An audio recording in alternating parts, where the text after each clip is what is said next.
Have you ever felt completely drained after spending time with certain people? As if they've somehow stolen something precious from within you, your peace, your clarity, your very essence? You're not imagining it. Carl Jung, the great Swiss psychiatrist who mapped the territories of the human psyche, warned us about 5 specific types of people who don't just harm us.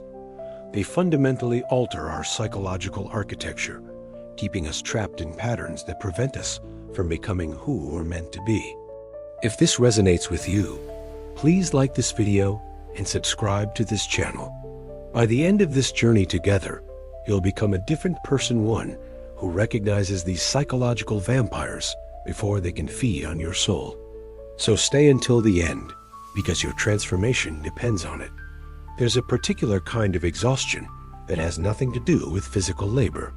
It's the exhaustion that comes from being around people who seem to absorb your light, leaving you feeling hollow, confused, and strangely diminished. Jung called this phenomenon psychic vampirism, though he understood it through the lens of projection and unconscious contamination. Picture this. You enter a room full of energy and optimism. You leave feeling inexplicably heavy, as if you've been carrying invisible stones. Your thoughts feel muddy, your confidence shaken. You might even find yourself adopting perspectives that don't truly belong to you, speaking in voices that aren't your own. This isn't mere coincidence or bad luck. Jung understood that certain individuals, trapped in their own unconscious patterns, unconsciously seek to pull others into their psychological orbit. They don't do this maliciously. Most of them aren't even aware they're doing it. But the effect is the same. They become what Jung might call carriers of contagion, spreading their unprocessed shadow material like a psychic infection. The first dangerous person Jung warns us about is the unconscious projector, someone who lives entirely through what others reflect back to them. They have no solid sense of self, so they desperately need you to be their mirror, their emotional container, their psychological crutch. They're like emotional black holes, pulling everything into their darkness. When you're around them, you might notice something unsettling. You start to feel responsible for their emotions, their reactions, their entire psychological well-being.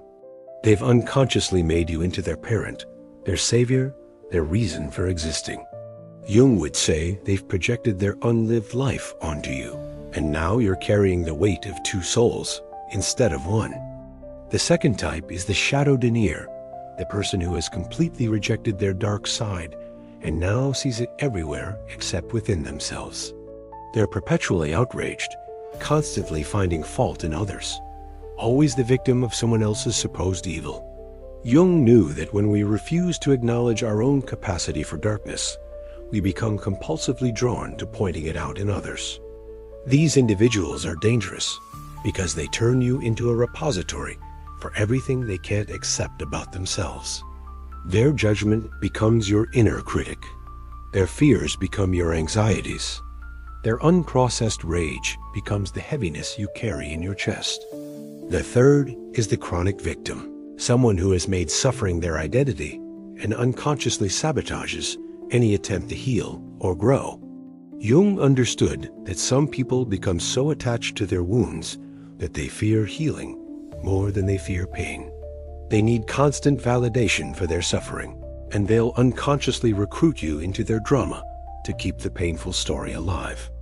What makes this particularly insidious is that your natural compassion becomes the very thing that keeps you trapped. You want to help, to heal, to fix, but Jung would remind us that we cannot save someone who unconsciously needs to remain broken. The fourth type is the Persona Addict, someone who has become so identified with their social mask that they've lost all contact with their authentic self. They live entirely in the realm of appearances, constantly performing, never being. Jung saw the persona as necessary for social functioning, but when it becomes the entire personality, the person becomes a hollow shell. These individuals are dangerous because they pressure you to live in the same superficial realm. Your depth becomes threatening to them. Your authenticity exposes their emptiness. So they'll unconsciously try to pull you back into the world of masks and pretense. The fifth and perhaps most dangerous is what we might call the psychic parasite, someone who has learned to feed off others' emotional and psychological energy because they've lost connection to their own inner vitality. Jung would understand this as someone whose life force has become entirely dependent on external sources. They're the friend who always has a crisis right when good things start happening to you. They're the colleague who somehow always needs your help right when you're finding your rhythm. They're the family member who gets mysteriously ill whenever you start to succeed. But here's what Jung knew that most people don't. Recognizing these patterns isn't about judgment or condemnation. It's about psychological survival. It's about protecting the sacred space where your true self can emerge and flourish. Jung once wrote, "Everything that irritates us about others can lead us to an understanding of ourselves." But what he also understood, and what society often fails to teach us, is that not every person who enters our life is meant to stay. Some people are lessons, some are seasons, and some, the dangerous ones, are tests of our psychological boundaries. Society has conditioned us to believe that cutting ties with toxic people makes us cruel, selfish, or spiritually inadequate. We are taught that love means endless tolerance, that compassion requires unlimited availability, that growth means learning to handle difficult people rather than choosing not to engage with them at all. This conditioning runs deep, woven into the very fabric of our moral education. Turn the other cheek, we're told. See the good in everyone. They're struggling too. Family is family. You should be more understanding.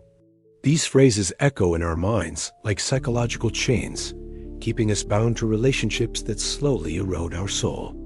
But Jung knew something that popular spirituality often overlooks. Individuation, the process of becoming who you truly are, requires fierce protection of your psychological space. It requires what he called conscious cruelty, the willingness to disappoint others in service of your own psychological integrity. Think about it. When you were a child, did anyone teach you how to recognize psychological manipulation? Did anyone explain how to identify emotional vampires?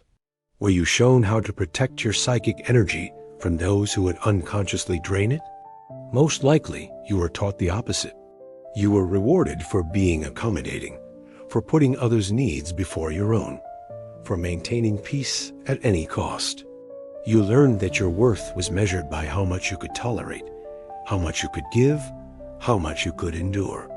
This conditioning creates what Jung might call a psychological doormat, someone whose boundaries are so weak that they become a dumping ground for others' unprocessed emotions, unhealed traumas, and unconscious projections.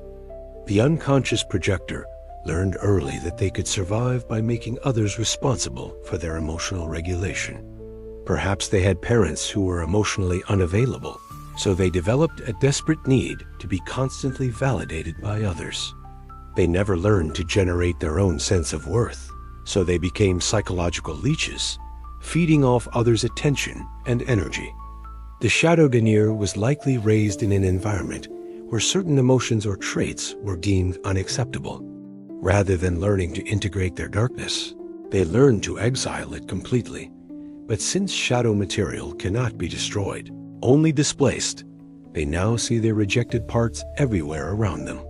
They've become unconscious missionaries of judgment, spreading the same psychological fragmentation that was imposed upon them. The chronic victim discovered that suffering brought attention, care, and a sense of special significance. Perhaps in their family system, only the wounded were worthy of love. So they learned to identify with their pain, to make it their calling card, their claim to uniqueness. They fear healing because healing would mean losing their identity. The Persona Addict grew up in an environment where authenticity was dangerous, where being real meant being rejected, criticized, or abandoned. So they learned to create an acceptable false self, a mask so convincing that even they forgot who lived beneath it. They've become addicted to approval because approval is the only form of connection they know. The psychic parasite learned early that their own inner resources were either insufficient or unreliable. Perhaps they were neglected, or perhaps they were overly indulged. Both extremes can create someone who never learned to generate their own psychological nourishment. They became emotional beggars, always seeking from others what they never learned to give themselves. Jung understood that these patterns aren't chosen consciously. They're survival strategies that once served a purpose, but have now become psychological prisons. The dangerous people in our lives aren't evil. They're unconscious. They're trapped in patterns that were adaptive once, but are now destructive. But here's the crucial insight Jung would offer. Understanding their conditioning doesn't mean we must sacrifice ourselves to it. Compassion doesn't require self-destruction. We can have empathy for their struggles while still protecting ourselves from their unconscious patterns. The path of individuation demands that we develop what Jung called differentiation, the ability to distinguish between our own psychological material and what belongs to others. This isn't selfishness. It's psychological hygiene. It's the recognition that we cannot help others heal while we're being infected by their unconscious patterns. Society teaches us that good people tolerate bad behavior, that spiritual people accept all treatment, that evolved people never set boundaries. But Jung knew better. He understood that the most compassionate thing we can do for ourselves and for others is to refuse to enable unconscious patterns that keep everyone trapped in psychological immaturity. There comes a moment in every person's psychological journey when they must choose between being liked and being free.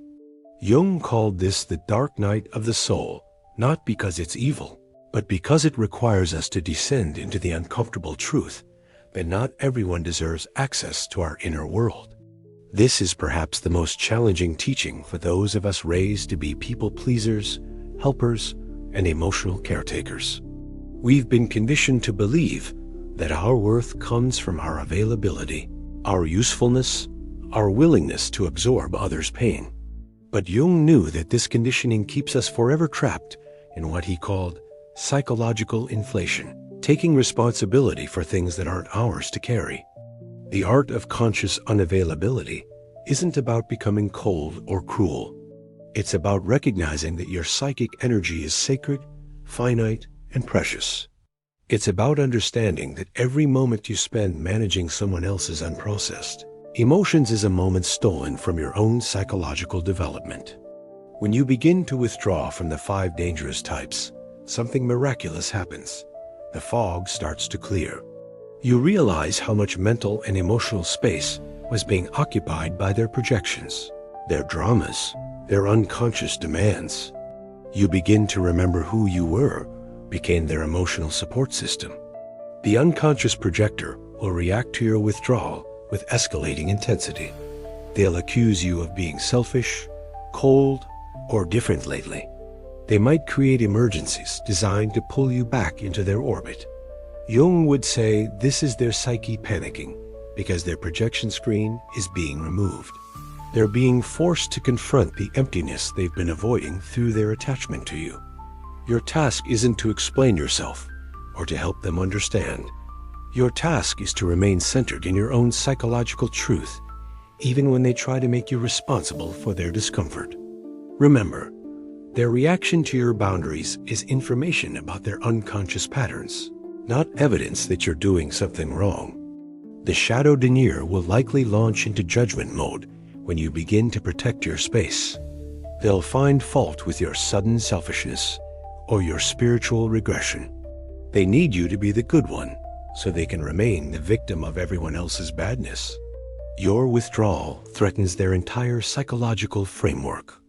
Jung would remind us that their judgment is simply their shadow speaking. They're projecting onto you the very selfishness they cannot accept in themselves. Your refusal to continue absorbing their projections forces them to face what they've been avoiding. This is actually a gift, though they won't experience it that way initially. The chronic victim will escalate their suffering when you begin to step back. They might get mysteriously sicker, have more frequent crises, or develop new problems that seem to require your immediate attention. This isn't conscious manipulation. It's their psyche's automatic response to losing their primary source of validation for their victim identity. Jung understood that some people become so identified with their wounds that healing feels like death. By withdrawing your energy from their drama, you're forcing them to either find new resources for validation or begin the terrifying process of healing. Either way, it's not your responsibility to manage their discomfort with growth. The Persona Addict will attempt to re-engage you through performance. They might become more charming, more helpful, more interesting, anything to draw you back into their web of superficiality. They need audiences for their endless performance, and your withdrawal threatens their sense of existence. Your absence from their theater forces them to confront the emptiness behind their mask. This is uncomfortable for them, but it's also the only path to authentic selfhood. Jung knew that the persona must be partially dissolved before the true self can emerge. The psychic parasite will try every manipulation in their unconscious arsenal to regain access to your energy. They might play victim, become aggressive, spread rumors, or attempt to make you feel guilty for abandoning them. They're like emotional addicts going through withdrawal, desperate for their fix of external validation and energy. But here's what Jung knew that most people don't. Your withdrawal isn't punishment, it's medicine. By refusing to enable their parasitic patterns, you're creating space for them to potentially develop their own inner resources. You're offering them the gift of necessity, the necessity to learn to nourish themselves. The process of conscious withdrawal requires what Jung called holding the tension of the opposites. You must be simultaneously compassionate and protective, understanding and unavailable, loving and boundaried. This isn't contradiction, it's psychological maturity. You're not withdrawing because you hate these people. You're withdrawing because you love yourself enough to protect the sacred space where your authentic self can emerge. You're choosing psychological freedom over social comfort, individual integrity over collective approval. Jung understood that this process often requires a period of what feels like loneliness. When you stop filling your life with the drama and chaos of others' unconscious patterns, there can be an initial emptiness. But this emptiness isn't the end, it's the beginning. It's the fertile void from which your true self can finally emerge. In the silence that follows your conscious withdrawal from psychological vampires, something profound begins to stir.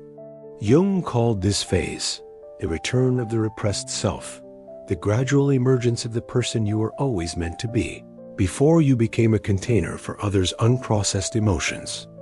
This is where the real work begins. Having cleared the psychological debris that others deposited in your psychic space, you now have room to explore the landscape of your own soul. You begin to ask questions that have been buried under layers of other people's needs.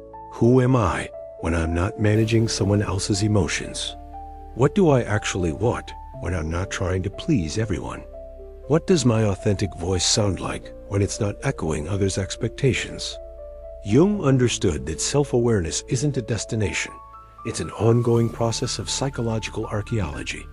You begin to uncover parts of yourself that were buried under years of people-pleasing, boundary violations, and unconscious self-sacrifice. Each layer you remove reveals more of your essential nature. The first gift of this rebirth is the return of your energy. You notice that you have mental and emotional resources you'd forgotten existed.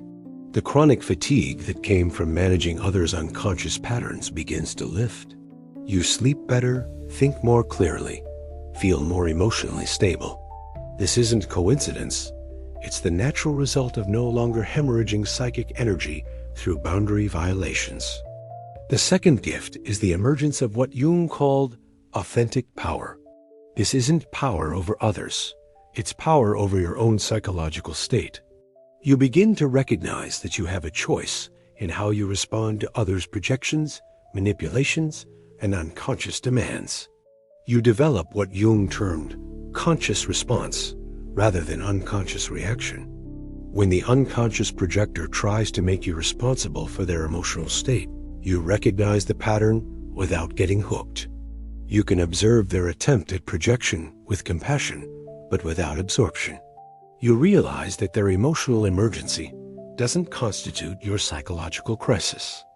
When the shadow denier attempts to make you the repository for their rejected parts, you can see their unconscious process without taking their judgments personally.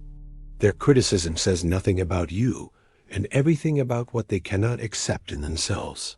You become immune to their psychological toxins because you no longer provide the open wounds through which they can enter.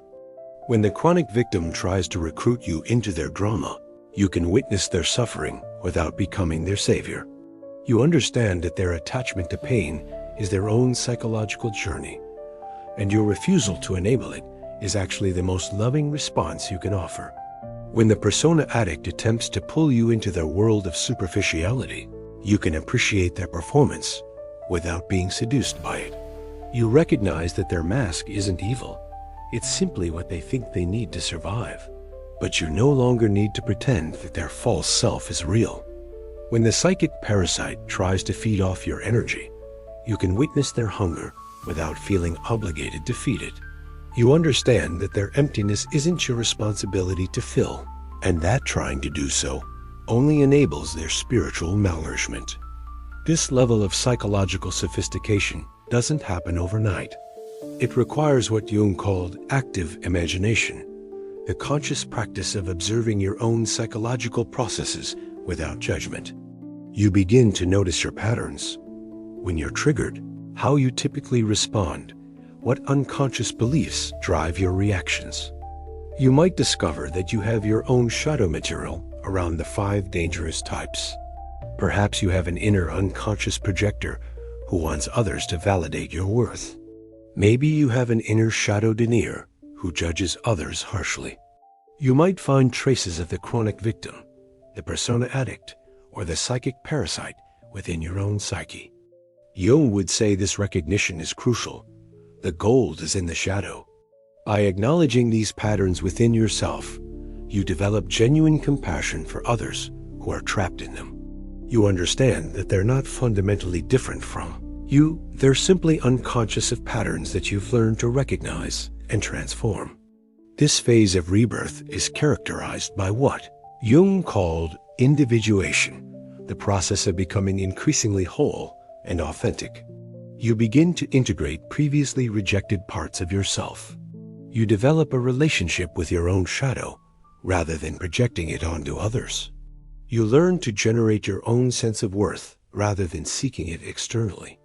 The most profound aspect of this rebirth is the development of what Jung termed psychological virginity, the ability to approach each moment fresh, without the contamination of others' projections or your own unconscious patterns. You become increasingly present, increasingly real, increasingly yourself. Others will notice this transformation, though they may not understand it. Some will be attracted to your newfound authenticity and groundedness. Others, particularly those trapped in unconscious patterns, may feel threatened by your psychological freedom and attempt to pull you back into old dynamics. But now you have something you didn't have before: conscious choice. You can choose connection with those who honor your boundaries and respect your journey, while maintaining loving detachment from those who don't. As you sit in the quiet space you've created through conscious withdrawal and psychological rebirth, a profound question emerges from the depths of your transformed awareness. What if the 5 dangerous people in your life were actually teachers, unconsciously appointed to show you exactly what you needed to learn about yourself? This isn't about justifying their behavior or returning to relationships that drain your soul. Rather, it's about recognizing the deeper pattern that Jung knew governed all human encounters. We attract what we need to understand about ourselves, even when that attraction leads to temporary suffering. The unconscious projector may have entered your life to show you how you've been seeking validation outside yourself. Their desperate need for your attention might mirror your own unconscious hunger for external approval. They became the exaggerated reflection of your unlived need to be seen, forcing you to confront how much of your identity was built on others' opinions rather than your own inner knowing. As you reflect on this relationship, You might realize that their projections could only stick because part of you was willing to carry them. Their emotional instability could only destabilize you because your own emotional foundation wasn't as solid as you believed. They were the storm that revealed the cracks in your psychological house. The shadow denier may have appeared to show you your own capacity for judgment and projection. Their relentless criticism of others might reflect your own inner critic, the voice that constantly finds fault with yourself and the world around you. They became the external manifestation of your unlived tendency to reject parts of yourself and see them in others. Through their harsh judgments, you learn to recognize the harshness in your own thinking. Through their inability to see their own darkness, you discovered your own tendency to spiritual bypassing, to focus on others' flaws rather than facing your own shadow material. They were the mirror that forced you to see what you'd been unconsciously projecting onto the world. The chronic victim may have entered your life to reveal your own unlived victim identity. Their constant suffering might echo your own unconscious belief that pain equals specialness, that being wounded makes you worthy of attention and care. They showed you how you've been subtly using your own struggles as a form of unconscious manipulation. Their attachment to suffering may reflect your own resistance to growth and healing. Their fear of change might mirror your own unconscious terror of taking full responsibility for your life. They were the exaggerated version of the part of you that finds comfort in limitation and familiarity, even when it causes pain. The Persona Addict may have appeared to show you how you've been hiding behind your own masks. Their constant performance might reflect your own fear of authentic vulnerability, your own tendency to show only what you think others want to see. They became the extreme version of your own people-pleasing tendencies. Their emptiness behind the mask may mirror your own feelings of not being enough as you naturally are. Their desperate need for approval might echo your own unconscious belief that love is conditional, that you must earn acceptance through performance rather than simply being yourself. The psychic parasite may have entered your life to reveal your own patterns of giving away your power. Their constant need for your energy might reflect your own unconscious belief that your worth comes from what you give others rather than who you intrinsically are. They showed you how you've been leaking vital force through poor boundaries and unconscious self-sacrifice. Their emptiness might mirror your own disconnect from your inner source of vitality. Their dependence on external validation may reflect your own unlived relationship with your creative and spiritual power. They were the extreme manifestation of what happens when we lose touch with our own inner fire. Jung understood that every encounter is a psychological mirror, reflecting back to us exactly what we need to see about our own unconscious patterns.